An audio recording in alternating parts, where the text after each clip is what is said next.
ಸಾಹೇಬ್ರೆ ಏನ್ ಮಾಡ್ತಿದ್ರ ನೀವು? ಮೊದ್ಲು ನಿಮ್ ಕೈ ಇಳಿಸಿ. ನಾನೀಗ ಕೈ ಇಳಿಸ್ಬೇಕು ಅಂತ ಹೇಳಿದ್ರೆ ನೀನ್ ನಾರ್ಮಲ್ ಆಗ್ಬೇಕಷ್ಟೆ. ಆಯ್ತು ಸಾಹೇಬ್ರೆ, ಆದ್ರೆ ಒಂದ್ ಕಂಡೀಷನ್. ನೋಡಿ ಸಾಹೇಬ್ರೆ, ಈಗಲೇ ಹೇಳ್ತಾ ಇದ್ದೀನಿ, ನೀವು ಕೋಪ ಮಾಡ್ಕೋಬಾರ್ದು. ಇನ್ ಮುಂದೆ ನೀವು ವಂಶಿಯವ್ರ ಮುಂದೆ ವಂಶಿಯವ್ರ ವಿಚಾರಕ್ಕೆ ನೀವು ಓವರ್ ಆಗಿ ರಿಯಾಕ್ಟ್ ಮಾಡಬಾರ್ದು. ಅಷ್ಟೇನಾ? ಇನ್ನು ಏನಾರು ಇದೆಯಾ? ಸದ್ಯಕ್ಕಿಷ್ಟೇ ಸಾಹೇಬ್ರೆ. ಪಾಪ ವಂಶಿಯವರು ಎಷ್ಟು ಒಳ್ಳೆಯವ್ರು. ಇಲ್ಲಿಗೆ ಬಂದ್ರು ಭಜನೆ ಮಾಡಬೇಡ ನೀನು ಅವನ ಹೆಸರು ಹೇಳ್ಕೊಂಡು. ಸರಿ ಆಯ್ತು, ಇನ್ನು ಅವನ ವಿಚಾರದಲ್ಲಿ ಓವರ್ ರಿಯಾಕ್ಟ್ ಮಾಡಲ್ಲ, ಓಕೆನಾ? ನಿಮ್ ಸಾಹೇಬ್ರು ಜಾಣ, ಎಲ್ಲ ಬೇಗ ಅರ್ಥ ಮಾಡ್ಕೊಂಡ್ಬಿಡ್ತಾರೆ. ಹಾಗೆ ಭೂಮಿ, ನಿನಗೆ ಇನ್ನೊಂದು ವಿಷಯ ಹೇಳಬೇಕು. ಮನೆಯವರೆಲ್ಲ ಸೇರಿ ವಂಶಿನ ನಮ್ಮ ಮಂಜು ಕೊಡಬೇಕು ಅಂತ ಮಾತಾಡ್ಕೋತಿದ್ರು. ಅಯ್ಯೋ ಹೌದಾ ಸಾಹೇಬ್ರೆ? ಗೊತ್ತೇ ಇರ್ಲಿಲ್ವಲ್ಲ ನನ್ಗಿದು. ಅದಕ್ಕೆ ಈಗ ನಾನು ಯಾರಿಗೂ ಹೇಳ್ದೆ ವಂಶಿ ಅವ್ರ ಊರಿಗೆ ಹೊರಟಿದ್ದೀನಿ.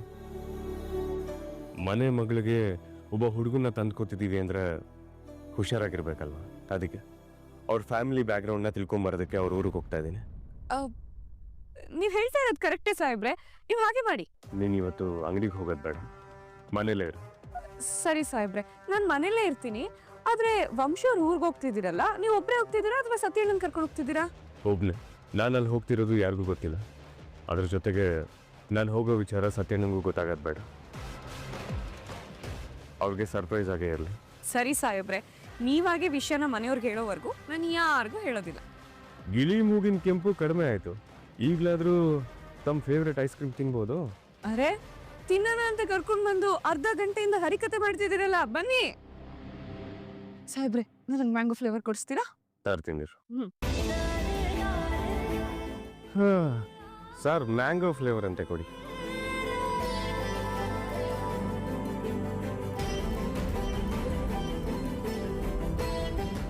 ಚೂರು ಪಾರು ಕೋಪ ಇತ್ತು ಅಂತ ಹೇಳಿದ್ರೆ ಈ 1 ಸ್ಪೂನ್ ಐಸ್ ಕ್ರೀಮ್ ತಿಂದು ಅದನ್ನು ತಣ್ಣಗೆ ಮಾಡ್ಕೊಂಡು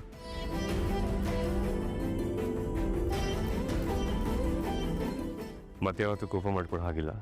ಸಾಹೇಬ್ರೆ, ನಾನು ಕೋಪ ಮಾಡ್ಕೊಂಡಿದ್ದು ಒಂದ್ಸಲ, ನೀವು ಯಾಕೆ ಇಷ್ಟೊಂದ್ಸಲ ಹೇಳ್ತಿದ್ದೀರಾ? ಆ ಒಂದ್ಸಲಿಗೆ ನಾನು ಎಷ್ಟು ನಲ್ಗೋಗಿದ್ದೀನಿ ಗೊತ್ತಾ ಸಾಹೇಬ್ರೆ? ಆಯ್ತು.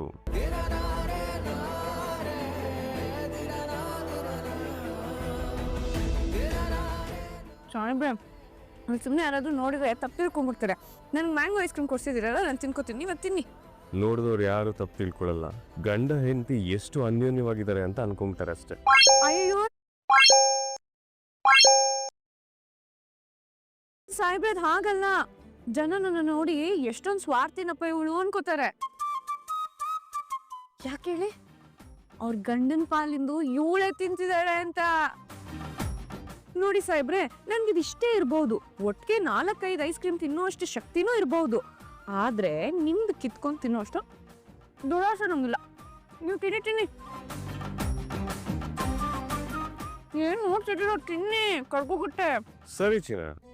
ಸಾಹೇಬ್ರೆ, ಇಲ್ಲಿ ಯಾರು ಇಲ್ಲ. ಚಿನ್ನ, ರನ್ನ, ಮುತ್ತು ಇವೆಲ್ಲ ಬೇಕಾ? ಬೇಕು. ಸರಿ, ಕರ್ಕೊಳ್ಳಿ. ನಿನ್ನೆ ನಾನು ಊಟ ಮಾಡಿಲ್ಲ ಅಂತ ನೀನು ಊಟ ಮಾಡಿರ್ಲಿಲ್ಲ. ನೀನ್ ಯಾಕೆ ಊಟ ಮಾಡಿಲ್ಲ ಅಂತ ನಾನು ಕೇಳಿದಾಗ ನಿಮ್ ಕೈ ತುತ್ತು ತಿಂದು ಅಭ್ಯಾಸ ಆಗೋಗಿದೆ ಸಾಹೇಬ್ರೆ, ನೀವು ತುತ್ತು ಕೊಡದೆ ನಾನು ಹೇಗೆ ಊಟ ಮಾಡ್ಲಿ ಅಂತ ಹೇಳ್ದೆ ಅಲ್ವಾ? ಹೌದು. ಏನಿವಾಗ? ಯಾಕೆ ಹಾಗೆ ಹೇಳ್ದೆ?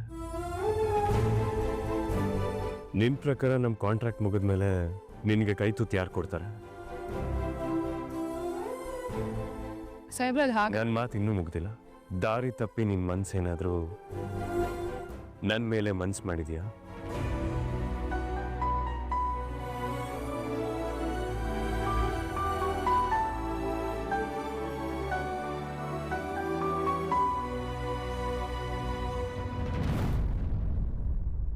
ಅಂದ್ರೆ ನನ್ನ ಲವ್ ಮಾಡು ಅಂತ ಹೇಳ್ತಿಲ್ಲ ತಾನೆ? ನಿನ್ ಮನ್ಸು ಲವ್ವಾ? ಸಾಹೇಬ್ರೆ, ನೀವು ಸುಮ್ಮನೆ ನಿಮ್ಮ ತಲೆಗೆ ನಿಮ್ಮ ಮನಸ್ಸಿಗೆ ತುಂಬಾ ಕೆಲಸ ಕೊಡ್ತಾ ಇದ್ದೀರಾ ಅಂತ ಅನಿಸ್ತಾ ಇದೆ ನನಗೆ. ಇಲ್ಲ. ಯಾಕೆ? ಮತ್ತೇನ್ ಸಾಹೇಬ್ರೆ, ನೀವು ಏನೇನೋ ಮಾತಾಡ್ತಿದ್ದೀರಾ?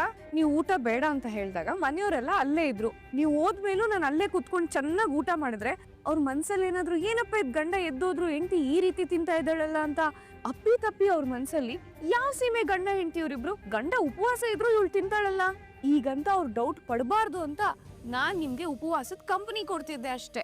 ಓ ಹೋ ಹೋ ಹೋ, ಸರಿ ಸರಿ. ಮತ್ತೆ ನಾನು ಊಟ ಮಾಡ್ಬೇಕಾದ್ರೆ ನಿಮ್ ಕೈ ತುತ್ತು ಅಭ್ಯಾಸ ಆಗೋಗಿದೆ ಅಂತ ಯಾಕೆ ಸುಳ್ಳು ಹೇಳ್ದೆ? ಇರೋದನ್ನೇ ಹೇಳ್ಬೇಕಿತ್ತಲ್ಲ. ನೀನ್ ಆ ಮಾತು ತಗೊಂಡಾಗ ನಮ್ಮಿಬ್ರನ್ನ ಬಿಟ್ಟು ಅಲ್ಲಿ ಯಾರೂ ಇರ್ಲಿಲ್ವಲ್ಲ. ಏನು ಯಾರು ಇರ್ಲಿಲ್ವಾ? ಅತ್ತೆ ಇದ್ರು ಸಾಹೇಬ್ರೆ. ಸುಳ್ಳು.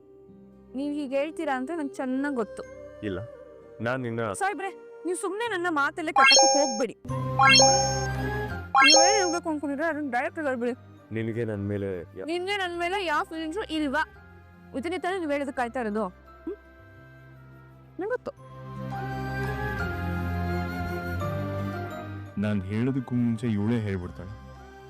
ಅದ್ರ ಬದಲು ನನಗೆ ನಿಮ್ಮ ಮೇಲೆ ಎಷ್ಟು ಫೀಲಿಂಗ್ಸ್ ಇದೆ ಗೊತ್ತಾ ಸಾಹೇಬ್ರೆ? ನಿಮ್ಮನ್ನ ಬಿಟ್ಟು ನೀವಿಲ್ದೆ, ನಿಮ್ಮನ್ನ ನೋಡದೆ ಒಂದು ಕ್ಷಣ ಇರೋದಕ್ಕಾಗಲ್ಲ ಅಂತ ಹೇಳ್ಬೋದಾಗಿತ್ತಲ್ವಾ? ಅನ್ನಲ್ಲ, ನೀವು ಮನ್ಸಲ್ಲಿ ಅನ್ಕೊಂಡಿತ್ತಲ್ಲ, ನಾನು ಹೇಳಲ್ಲ. ನಾನೇನು ಅನ್ಕೊಂಡೆ ಅನ್ನೋದನ್ನ ಹೇಳಿ ಫಸ್ಟ್. ನಾನು 1 ಸ್ಪೂನ್ ಐಸ್ ಕ್ರೀಮ್ ತಿನ್ನೋದ್ಕಿಂತ ಮುಂಚೆನೆ ಅವಳು 1 ಕಪ್ ಐಸ್ ಕ್ರೀಮ್ ತಿನ್ಬಿಟ್ಲಲ್ಲ, ನನ್ನೇನಾದ್ರೂ ಕೇಳ್ಬಿಟ್ರೆ ಅಂತ ಅನ್ಕೋತಾ ಇದ್ರಿ ತಾನೆ? ಖಂಡಿತವಾಗ್ಲೂ ನಾನಾಗನ್ನಲ್ಲ. ಸಾಹೇಬ್ರೆ, ನನ್ನ ಐಸ್ ಕ್ರೀಮೇ ಖಾಲಿ ಆಗೋಯ್ತು. ನಂಗೆ ಇನ್ನೊಂದು ಐಸ್ ಕ್ರೀಮ್ ಬೇಕು, ಅದೇ ಚಾಕ್ಲೇಟ್ ಫ್ಲೇವರ್. ಭಯ್ಯ,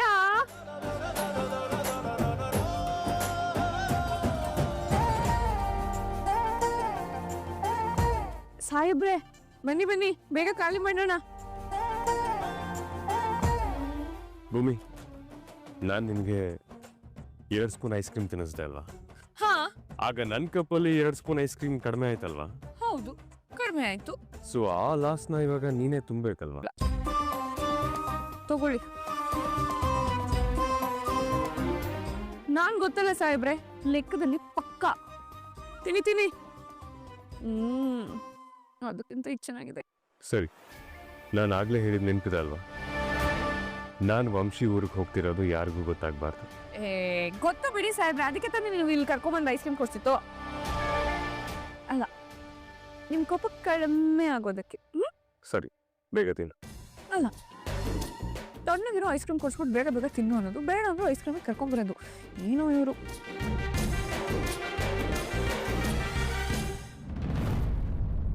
ಅತ್ತೆ ಅತ್ತೆ ಅತ್ತೆ, ಏನಪ್ಪು? ಯಾಕತ್ತೆ, ಏನಾಯ್ತು? ತಲೆ ನೋಡ್ತಿದ್ಯಾ? ಮಸಾಜ್ ಮಾಡ್ಲಾ? ಏನಿಲ್ಲಮ್ಮ, ನೀನು ಮನೆಗೆ ಹೋಗಿರ್ತೀಯ ಅಂದ್ಕೊಂಡೆ. ಸದ್ಯ ನೀವು ಹೋಗೋದು ಕ್ಯಾನ್ಸಲ್ ಆಯ್ತಲ್ಲ, ಬಿಡು. ಏನತ್ತೆ ನೀವು ನನ್ನ ಮನೆ ಕಳ್ಸೋದ್ರಲ್ಲೇ ಇದ್ದೀರಲ್ಲ. ನಮ್ಮ ಮನೆಗೆ ಹೋಗ್ಲಿಲ್ಲ. ಅಜ್ಜಿತ್ ಹೇಗಿದ್ರು ಇಲ್ವಲ್ಲ, ಇಲ್ಲೇ ಉಳ್ಕೊಂಡೆ. ಹಾಗಾದ್ರೆ ಸುಮ್ಮನೆ ಬಂದಿಲ್ಲ ನೀನು ನನ್ನ ರೂಮ್ಗೆ? ಹೌದು ಅತ್ತೆ, ತುಂಬ ಇಂಪಾರ್ಟೆಂಟ್ ವಿಷಯನೇ ಮಾತಾಡಕ್ಕೆ ಬಂದಿದ್ದೀನಿ. ಅತ್ತೆ, ಅವ್ನು ಯಾರೋ 3ನೇವನು ಆ ಭೂಮಿ ಪ್ರಾಣನ ಕಾಪಾಡ್ದ ಅಂತ ಅವನ ಮನೆ ಕರ್ಕೊಂಬಂದು ಇಷ್ಟೆಲ್ಲ ಉಪಚಾರ ಮಾಡ್ತಿದಾರಲ್ಲ.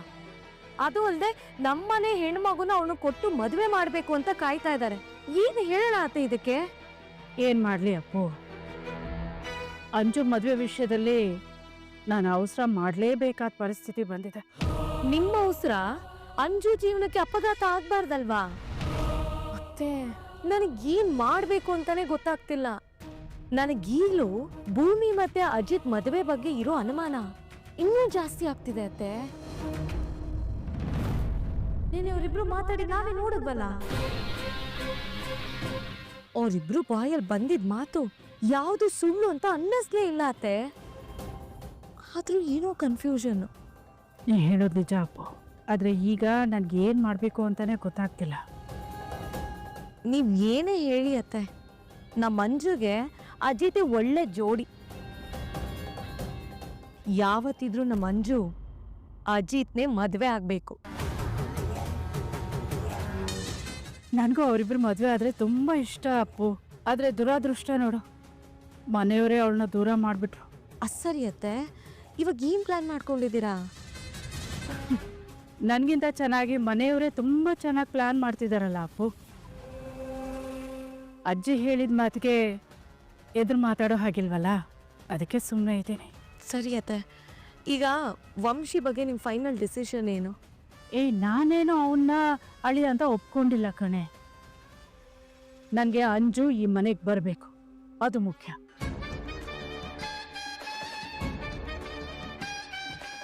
ಹಾಗೆ ನೋಡೋದಾದ್ರೆ ವಂಶಿನೂ ಒಳ್ಳೆ ಹುಡುಗನೇ. ಅವನ್ನ ಮಗನ್ ಥರ ನೋಡ್ಬೋದೇ ಹೊರತು ಮಗಳನ್ನೇ ಅವನಿಗೆ ಕೊಡೋಕ್ಕಾಗಲ್ಲ. ಅದು ಅಲ್ಲದೆ ಅಂಜು ಮನಸ್ಸಲ್ಲಿ ಈಗಲೂ ಅಜಿತೇ ಇದ್ದಾನೆ. ಹಾಗಾಗಿ ಅಂಜು ಇಷ್ಟಪಟ್ಟಿರೋದನ್ನ ಕೊಡೋದು ನನ್ನ ಜವಾಬ್ದಾರಿ. ಹಾಗೆ ನನ್ನ ಮನಸ್ಸಲ್ಲಿರೋದು ಈ ಇಡೀ ದೇವರ ಸನ್ನಿಧಿ ಮನೆತನದ ಸಮಸ್ತ ಆಸ್ತಿ. ಸೊ ಜಾಸ್ತಿ ಟೆನ್ಷನ್ ಮಾಡ್ಕೊಳ್ಳೋ ಅಗತ್ಯ ಇಲ್ಲ ಅಪ್ಪು. ಕಾಯೋಣ. ಇನ್ನೂ ಅಜಿತ್ ಆ ವಂಶಿ ಹಿನ್ನೆಲೆನ ಕೆದಕಿ ಹೇಳ್ಬೇಕಲ್ಲ.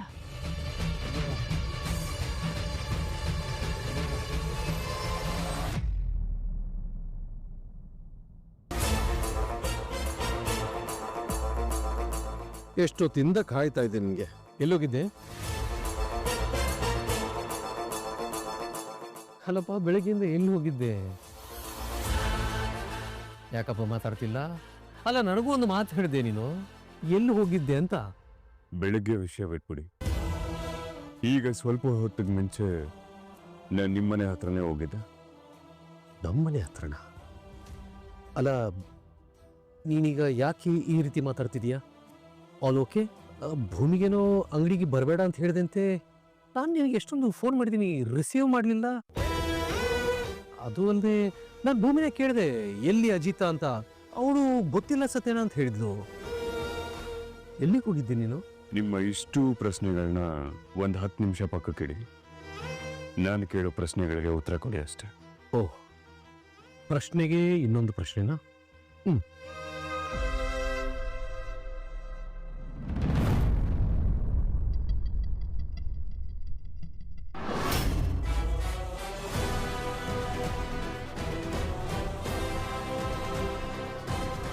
ಯಾಕೆ ಸತ್ಯಣ್ಣ ಮಾತೇ ಬರ್ತಿಲ್ಲ? ನಿಮಗೆ ನೆನಪಿದ್ಯಾ? ರಾಣ ಮಗಳು ಸಾಕ್ಷಿ ಜೊತೆ ನಿಮ್ಮ ಫ್ರೆಂಡ್ಶಿಪ್ ಇತ್ತು. ನಮ್ಮಿಬ್ಬರು ಫ್ರೆಂಡ್ಶಿಪ್ನ ಅವಳು ಕ್ಯಾಶ್ ಮಾಡಿಕೊಂಡು ವಟಾರ್ದವ್ರ ಕೇಸಲ್ಲಿ ನಾನು ಏನೇನು ಇನ್ವೆಸ್ಟಿಗೇಷನ್ ಮಾಡ್ತೀನಿ, ಯಾವ್ಯಾವ ಎವಿಡೆನ್ಸ್ನ ಕಲೆಕ್ಟ್ ಮಾಡ್ತೀನಿ ಅಂತ ನಿಮ್ಮ ಮೂಲಕ ತಿಳ್ಕೊಂಡು ರಾಣನ್ನ ಪ್ರತಿ ಸಲ ಅರೆಸ್ಟ್ ಮಾಡಕ್ಕೆ ಹೋದಾಗಲೂ ನನ್ನ ನೆಕ್ಸ್ಟ್ ಮೂವ್ನ ಮುಂಚೆನೆ ತಿಳ್ಕೊಂಡು ರಾಣನ್ನ ಸೇಫ್ ಮಾಡ್ಕೊಂಡು ಹೋದ್ಲು. ಕೊನೆಗೂ ರಾಣ ಅರೆಸ್ಟ್ ಆದ್ಲು. ನಿಮ್ಮ ಮತ್ತೆ ಸಾಕ್ಷಿ ವಿಚಾರ ನನ್ನ ಹತ್ರ ಕಂಪ್ಲೀಟ್ ಮುಚ್ಚಿಟ್ಟಿದ್ರಿ. ಇದೆಲ್ಲ ಗೊತ್ತಾದ್ಮೇಲೂ ನೀವೊಂದು ಮಾತು ಹೇಳಿದ್ರಿ ಸತ್ಯ ನನ್ನ ಹತ್ರ. ನಿನ್ನ ಹತ್ರ ಯಾವುದೇ ಕಾರಣಕ್ಕೂ ನಾನು ಯಾವುದೇ ವಿಚಾರನೂ